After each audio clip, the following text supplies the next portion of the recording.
اعوذ باللہ من الشیطان الرجیم بسم اللہ الرحمن الرحیم الحمد للہ رب العالمین اللہم صلی علی محمد وعلی آل محمد۔ السلام علیکم۔ آج ہم دیکھتے ہیں سورۃ اللہب۔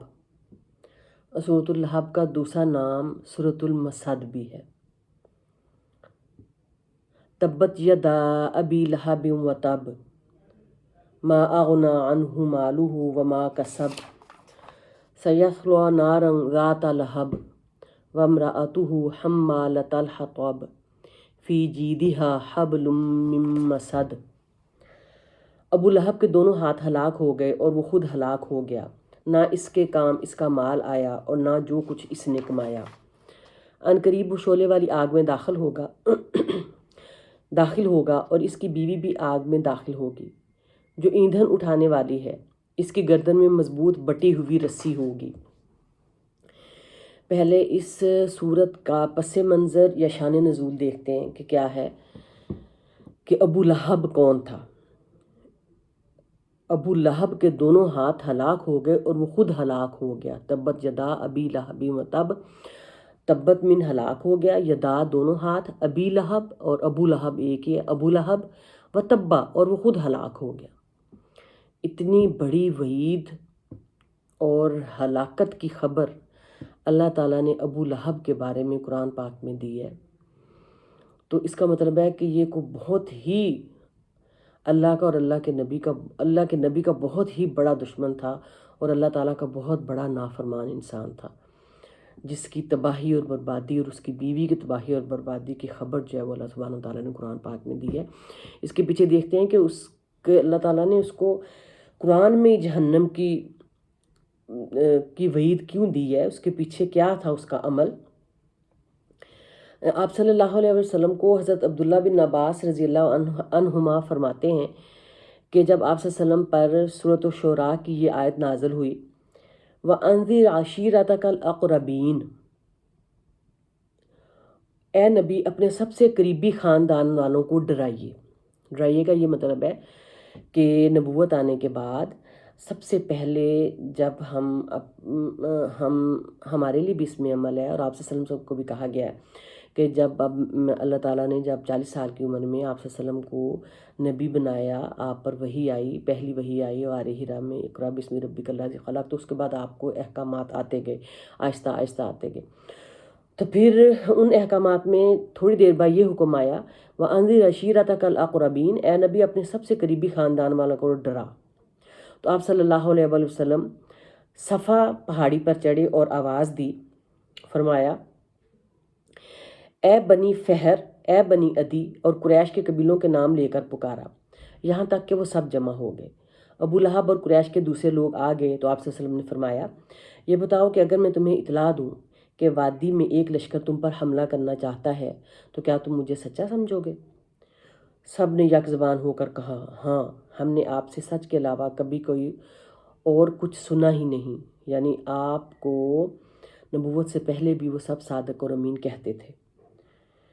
یعنی آپ کو ہمیشہ سچا ہی پایا ہے۔ آپ صلی اللہ علیہ وسلم نے فرمایا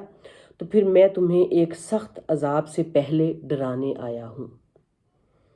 یعنی تم لوگ سب مسلمان ہو جاؤ، میں اللہ کا نبی ہوں، اور اگر تم لوگ میرے پہ ایمان نہیں لائے تو تم لوگ سب عذاب میں مبتلا ہو جاؤ گے۔ تو اس بات کے فوراً بعد ابو لہب کہنے لگا تبا لکا سائر الیوم الہٰذا جمعتنا، سارا دن تیرے لیے ہلاک ہوا، تو نے ہمیں اسی لیے جمع کیا تھا یا اسی لیے جمع کیا ہے۔ اس کے ان الفاظ کے بعد یہ صورت نازل ہوئی، یا ان الفاظ کی وجہ سے پھر یہ صورت نازل ہوئی کہ تبت یدا ابی لہب وتب ما اغنی عنہ مالہ وما کسب۔ ابو لہب کے دونوں ہاتھ ہلاک ہو گئے اور وہ خود ہلاک ہو گیا، نہ اس کا مال اس کے کام آیا اور نہ جو کچھ اس نے کمایا۔ اب ہم یہ دیکھتے ہیں کہ ابو لہب کون تھا۔ ابو لہب حضرت محمد صلی اللہ علیہ وسلم، رسول اللہ صلی اللہ علیہ وسلم کا چچا تھا، اور اس کا نام عبد العزیٰ بن عبد المطلب تھا، اور یہ آپ صلی اللہ علیہ وسلم کا نیئرسٹ ہمسایہ تھا۔ یعنی دیوار کے ساتھ اس کے گھر کی دیوار تھی، اور اس کے ساتھ 5-6 اسی کے دوست اور اسی کے رشتہ دار 7-8 گھرانے مل کر حضرت محمد صلی اللہ علیہ وآلہ وسلم کو ہر قسم کی تکلیف دینے میں پیش تھے۔ آپ صلی اللہ علیہ وسلم کے رستے میں اس کی بیوی کانٹے دار جھاڑیاں بچھاتی تھی، کبھی آپ صلی اللہ علیہ وسلم کے گھر کے باہر، گھر کے اندر گند پھینک دیا جاتا تھا، کبھی آپ کے پکے ہوئے سالن میں گندگی ڈال دی جاتی تھی۔ غرض ہر طرح کی بدتمیزی اور آپ صلی اللہ علیہ وسلم کی جو نبوت کے رستے میں رکاوٹیں ڈالنے میں یہ شخص سب سے آگے تھا۔ تو اب اس کا یہ جو عبد العزیٰ تو اس کا نام تھا، عزیٰ بت کے نام پہ، تو لہب جو ہے وہ اس کو کیوں کہا جاتا تھا؟ لہب اس لیے کہا جاتا تھا، یہ اس کی جو تھی کہ یہ ایک تو یہ بہت خوبصورت تھا، رخساروں کی خوبصورتی، لہب کا معنی ہے شعلے والا، رخساروں کی خوبصورتی اور سرخی کی وجہ سے یا طبیعت کی تیزی اور جوش کی وجہ سے ابو لہب کے نام سے مشہور ہوا، پھر جہنمی ہونے کی وجہ سے واقعی شعلے والا ہی بن گیا۔ اس شخص کو رسول اللہ صلی اللہ علیہ وآلہ وسلم سے سخت عداوت و دشمنی تھی، باوجود اس کے کہ چچا باپ کی طرح ہوتا ہے، یہ ہر موقع پر آپ کی مخالفت کرتا اور آپ کو ایذا اور تکلیف پہنچانے کی کوشش کرتا۔ آپ کے دشمنوں میں یہ واحد شخص ہے جس کے نام سے قرآن میں اس کے برے انجام کی پیش گوئی کی گئی ہے۔ اس سے معلوم ہوا ہے کہ اسلام میں نسب اور خاندان کی بنیاد نہیں ہے، بلکہ ایمان اور کفر بنیاد ہے۔ صحیح ہے، ورنہ اگر نسب ہوتا تو پھر تو آپ کا چچا جو ہے وہ بغیر ایمان لائے جو ہے وہ جنتی ہوتا، لیکن سب سے پہلا سگا چچا تھا، لیکن وہ اللہ پر اور اللہ کے نبی پر ایمان نہیں لایا تو اس پر جہنم وارد کر دی گئی، اور قرآن پاک میں اس پر جہنم کی اتنی سختیاں بتائی گئیں کہ وہ، اور نہ صرف جہنم آخرت میں جہنم بلکہ دنیا میں بھی اس کا انجام بہت زیادہ برا ہوا۔ رسول اللہ علیہ وسلم کی سخت مخالفت اور آپ کو ہلاکت کی بد دعا دینے کی وجہ سے اللہ تعالیٰ نے تبت یدا ابی لہب وتب فرمایا۔ اب اس کے پہلا معنی تو اس کا یہ ہے کہ اس کے دونوں ہاتھ ہلاک ہو گئے اور یہ خود ہلاک ہو گیا۔ دونوں ہاتھ ہلاک ہونے کے اس سے معنی یہ مراد ہے کہ اس کا یعنی انسان جو ہے جب کسی کو تکلیف دیتا ہے نا تو سب سے پہلے جو ہے وہ ہاتھ ہوتے ہیں، جو سب سے زیادہ جو مؤثر عضو ہوتا ہے نا وہ ہاتھ ہوتا ہے جس سے کسی دوسرے کو تکلیف دی جا سکتی ہے، اور اس نے بھی اپنے ہاتھوں سے آپ صلی اللہ علیہ وسلم کو بہت تکلیف دی، گندگی پھینکی وغیرہ۔ اور دوسرا جو یہاں ہاتھ سے مراد اولاد اور ساتھی اور وہ مددگار جو آپ کا دست و بازو بنتے ہیں، ان کو بھی یدا کے ہاتھوں میں لیا گیا۔ اللہ تعالیٰ کے فرمان کے مطابق ایسا ہی ہوا، اس کے مددگار سارے کے سارے جنگ بدر میں مارے گئے اور وہ خود برباد اور ہلاک ہو گیا، اور وہ خود تو جنگ میں نہیں گیا لیکن شکست کی خبر آئی تو وہ صدمے سے مر گیا۔ ما اغنى عنہ مالہ وما کسب، نہ اس کے کام اس کا مال آیا اور نہ جو کچھ اس نے کمایا۔ کمائی مال سے مراد یہ ہے کہ ابو لہب جو ہے وہ مکہ کے امیر ترین لوگوں میں سے ایک تھا، بہت زیادہ اس کے پاس سونا تھا، 2 اوقیہ تقریباً سونا تھا اس کے پاس، جب لوگوں کے پاس کچھ بھی نہیں تھا، بہت زیادہ مالدار لوگوں میں شامل تھا، اور بیٹوں کا بھی باپ تھا، لیکن وہ سارا کچھ اس کے کچھ بھی کام نہ آیا جب اس نے اللہ اور اس کے نبی کی اطاعت نہ کی، جب اس نے سمینا اور اطاعنا واسعی نہ کیا تو معصیت کی اس نے، تو تب یہ سارا کچھ اس کے کچھ بھی کام نہ آیا۔ اور کہا جاتا ہے کہ فتح الباری میں ہے کہ سہیلی اور اس کی جب یہ فوت ہوا، جب یہ مرا تو کہا جاتا ہے کہ اس کو جس طرح طاعون کی گلٹی نکلتی ہے نا، اسی طرح ایک گلٹی اس کو نکلی، اور گلٹی نکلنے کے بعد اس کی ڈیتھ ہوئی، اور ڈیتھ کے بعد وہ اتنی خطرناک بیماری تھی کہ اس کے بیٹے یا کوئی بھی اس کے نزدیک نہیں آتا تھا. جب یہ مر گیا تو 3 دن اس کی لاش جو ہے وہ گلتی سڑتی رہی، اور پھر 3 دن بعد اس کے بیٹوں نے لوگوں کی باتوں سے اور لوگوں کے ڈر سے اس کی لاش کے اوپر دور دور سے ہی مٹی پھینک کر اس کو دفن کر دیا. یعنی اس کا انجام اتنا برا ہوا. اور فتح الباری میں ہے کہ سہیلی نے ذکر کیا کہ عباس رضی اللہ عنہ نے فرمایا، جب ابو لہب فوت ہوا تو میں نے اسے 1 سال بعد خواب میں بہت بری حالت میں دیکھا. تو اس نے کہا، میں تمہارے بعد کسی راحت کو نہیں ملا مگر اتنا ہے کہ ہر سوموار کو میرا عذاب ہلکا کر دیا جاتا ہے. تو کہا اس کی وجہ یہ تھی کہ رسول اللہ صلی اللہ علیہ وآلہ وسلم سوموار کے دن پیدا ہوئے تھے، اور سویبہ، یہ لفظ ہے سویبہ، صوبیہ نہیں ہے، اور سویبہ جو ابو لہب کی لونڈی تھی، سویبہ نے ابو لہب کو آپ کے پیدا ہونے کی خوشخبری دی، تو ابو لہب نے اسے آزاد کر دیا. ٹھیک ہے. اور سویبہ نے حضرت صلی اللہ علیہ وآلہ وسلم کو دودھ بھی پلایا تھا. تو اس کے عذاب میں جو کمی آتی ہے نا تھوڑی سی، تو وہ اس کمی کی وجہ یہ تھی کہ ایک تو اس نے، obvious سی بات ہے کہ اس کے خاندان کا، حضرت عبد المطلب کا کے بیٹے عبداللہ کا پوتا تھا، اور ابو لہب آپ پوتے تھے آپ صلی اللہ علیہ وآلہ وسلم جب آپ پیدا ہوئے،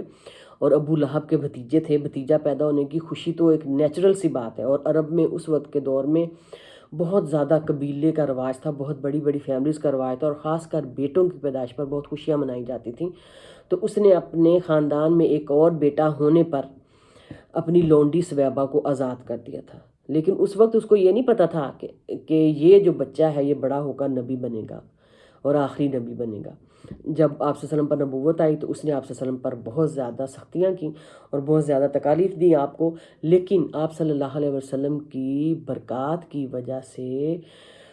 اور آپ صلی اللہ علیہ وسلم کے اولو العزم ہونے کی وجہ سے، عظیم پیغمبر ہونے کی وجہ سے، اللہ کے محبوب ہونے کی وجہ سے، اس کی جو عذاب، شدت عذاب ہے، اس کو تھوڑا سا کم کر دیا جاتا ہے، اس وجہ سے کہ اس نے سویبہ اپنی لونڈی کو اس دن آزاد کیا تھا آپ کی پیدائش کی خوشی میں، اور پھر اس لونڈی نے آپ صلی اللہ علیہ وسلم کو دودھ پلایا تھا.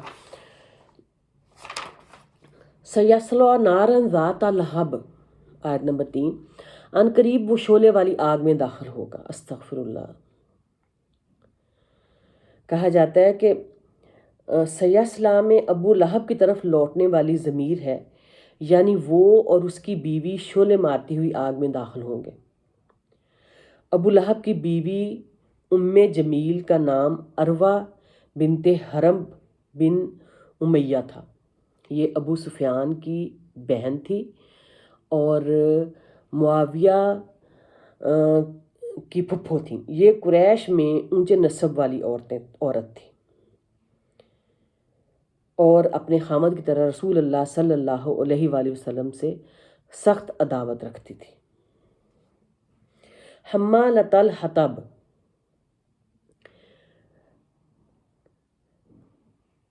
وامرأتہ حمالۃ الحطب، اور اس کی بیوی بھی آگ میں داخل ہوگی جو ایندھن اٹھانے والی ہے. اس کے 3 معنی مفسرین نے بیان کیے ہیں. یعنی اس کی بیوی ایندھن اٹھائے ہوئے آگ میں داخل ہوگی کا کیا مطلب ہے؟ ایک یہ کہ وہ گناہوں کا بوجھ اٹھائے ہوئے جہنم میں داخل ہوگی، جو جہنم کو بھڑکانے کے لیے ایندھن ہے. دوسرا یہ کہ وہ لوگوں میں رسول اللہ صلی اللہ علیہ وآلہ وسلم کے خلاف عداوت کی آگ بھڑکاتی رہتی تھی. اور تیسرا یہ کہ اپنی پیٹھ پر ایندھن لا کر آپ کی راہ میں کانٹے بچھاتی رہتی تھی. نعوذ باللہ، استغفر اللہ. وامرأتہ، اور اس کی بیوی حمالۃ الحطب جو ایندھن اٹھانے والی ہے،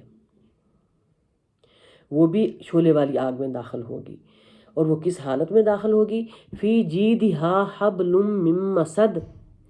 اس کی گردن میں رسی ہوگی جو بٹی ہوئی ہوگی. اب یہ جو گردن کی رسی ہے نا، اس کے بارے میں کہا جاتا ہے جید کا مطلب گردن ہوتا ہے، اور مسد کا مطلب ہوتا ہے کھجور کی چھال کی رسی یا گوگل کے درخت کی چھال کی رسی یا کسی بھی چیز کی بنی ہوئی رسی یا خوب مضبوط بٹی ہوئی رسی، اور لوہے کی رسی کو بھی مسد کہا جاتا ہے۔ یعنی جہنم میں اس حال میں داخل ہوگی کہ اس کی گردن میں مضبوط بٹی ہوئی رسی ہوگی۔ صحیح بخاری میں ہے کہ اس سے مراد وہ زنجیر بھی ہو سکتی ہے جو آگ میں ہوگی جس میں مجرم پروئے جائیں گے، جیسا کہ سورۃ الحاقہ کی آیت نمبر 32 میں ہے، 32 میں ہے، ثم فی سلسلۃ ذرعها 70 ذراعا فاسلکوہ، پھر ایک زنجیر میں جس کی پیمائش 70 ہاتھ ہے اسے داخل کر دو۔ یعنی اس کی گردن میں بٹی ہوئی رسی کے پیچھے پس منظر میں یہ بھی کہا جاتا ہے کہ یہ چونکہ بہت امیر خاندان تھا اور بہت امیر خاندان کی عورت تھی، تو یہ اپنی گردن میں ہر وقت ایک بہت ہی زیادہ قیمتی ہار پہنے رکھتی تھی۔ وہ ایکسٹرا آرڈینری قیمتی ہار تھا، جس طرح آپ لے لیں کہ آج کل کی عورتیں جو ہیں وہ ڈائمنڈ پہنتی ہیں اور بہت اتراتی ہیں، تو اسی طرح وہ بھی ہماری عورتیں تو ڈائمنڈ پہنتی ہیں اور پہن کے اور کھلا گلا پہنتی ہیں اور فل میک اپ کرتی ہیں اور ٹک ٹاک پکڑتی ہیں اور ٹک ٹاک بنا کے چڑھا دیتی ہیں ویڈیو اوپر کہ ساری دنیا جو ہے وہ ان کے اس ڈائمنڈ کے جو انہوں نے نیکلس پہنا ہے یا جو انہوں نے جیولری پہنی ہے اس کی نمائش کرتی ہیں۔ استغفر اللہ۔ تو وہ عورت بھی، اس کے گلے میں بھی ایک ہار ہوتا تھا جو وہ پہن کے اتراتی پھرتی تھی، اور وہ کہتی تھی کہ یہ میرا اتنا قیمتی ہار ہے تو مجھے نعوذ باللہ محمد صلی اللہ علیہ وسلم اتنے برے لگتے ہیں کہ میں اس ہار کو بیچ کر اس کی ساری جو قیمت ہے نا وہ اس شخص کی دشمنی میں لگا دوں گی۔ اتنا بڑا کلمہ کفر بولتی تھی وہ۔ تو اس کی سزا اس کو کس صورت میں ملی ہے؟ فی جیدہا حبل من مسد، اس کی گردن میں بٹی ہوئی رسی ہوگی قیامت کے دن، یعنی ایک توق کی شکل میں ہوگی۔ تو اس صورت میں ہمارے لیے کیا سبق ہے کہ ہمیں آپ صلی اللہ علیہ وآلہ وسلم کے ہر حکم کو پہ سر تسلیم خم کرنا ہے۔ جو قرآن پاک میں وحی کی صورت میں حضرت جبرائیل علیہ السلام اللہ کا پیغام سارا اکٹھا کر کے آہستہ آہستہ جو رمضان میں شروع ہوا اور پھر بوقت ضرورت سارا ہم پر اترا، ہمیں اپنی زندگی کے تمام احکامات اس کے مطابق گزارنے ہیں، اور احادیث اور سنتوں کا بہت زیادہ خیال رکھنا ہے، اپنی زندگی تمام کی تمام سنتوں کے مطابق گزارنی ہے، احادیث کے مطابق گزارنی ہے۔ اور اب ہمارے درمیان اللہ کے نبی موجود نہیں ہیں، لیکن ہمیں اب ان کا احترام کس طرح کرنا ہے؟ ہمیں ان کا احترام اس طرح کرنا ہے کہ ہمیں ان کے تمام سنتوں پر عمل کرتے ہوئے، ہر بات پر عمل کرتے ہوئے اپنی زندگی گزارنی ہے، تو ہی ہمارا ان سے محبت کا اور اطاعت کا تقاضا پورا ہوگا۔ جو صحابہ کرام تھے نا، وہ آپ صلی اللہ علیہ وسلم جب ان کو کوئی حکم دیتے تھے نا، کوئی وحی آتی تھی نا، تو وہ ایک لمحہ نہیں لگاتے تھے، وہ کہتے تھے قالوا سمینا و اطعنا، سنا ہم نے اور اطاعت کی ہم نے۔ تو ہمارا عمل بھی یہی ہونا چاہیے کہ جو ہی ہم نے قرآن پڑھا، جو ہی ہم نے قرآن سمجھا، جو ہی ہم نے قرآن کی کسی آیت کو صرف عربی رٹا لگا کے نہیں پڑھنا، اس کو پڑھیں، سمجھیں۔ قرآن عمل کی کتاب ہے، قرآن صرف رٹا لگانے کی کتاب نہیں ہے۔ اس کو سمجھیں، اس کی ایک ایک آیت کو سمجھیں اور سمجھ کر اس کو اپنے عمل میں لائیں۔ آج کی ہماری اس آیت میں ہم عورتوں کے لیے بھی سبق ہے کہ ہم عورتیں، مسلمان عورت، ایک مسلمان عورت کے لیے کیا یہ جائز ہے کہ وہ جیولری پہنے، فٹنگ والا ٹائٹ ڈریس پہنے اور ساڑی پہنے، سلیو لیس بلاؤز پہنے اور ٹائٹ جینز پہنے، اور ٹائٹ جینز پہننے کے بعد اپنا سٹیٹس واٹس ایپ پہ لگائے، مالز میں جائے، جا کے ڈنر کرے جا کے، اور بے شک میں بھی گھر میں بھی ہائی نیک، وہ ڈیپ نیک پہن کر، نیکلس پہن کر، اپنی ویڈیو بنا کر، اپنی فوٹوز کھینچ کر ٹک ٹاک پہ لگائے، ریلز پہ لگائے، انسٹا پہ لگائے، کیا یہ ہم عورتوں کے لیے جائز ہے؟ کیا ہم عورتوں کو اپنی ننگے بدن، ننگے جسم تصویریں اپلوڈ کرنا جائز ہیں؟ اللہ سبحانہ وتعالیٰ سے دعا ہے اللہ تعالیٰ ہم سب مسلمان عورتوں کو اسلام پر چلنے کی توفیق دے۔ سبحانک اللہم و بحمدک، اشہد ان لا الہ الا انت، استغفرک و اتوب الیک۔ السلام علیکم ورحمۃ اللہ وبرکاتہ۔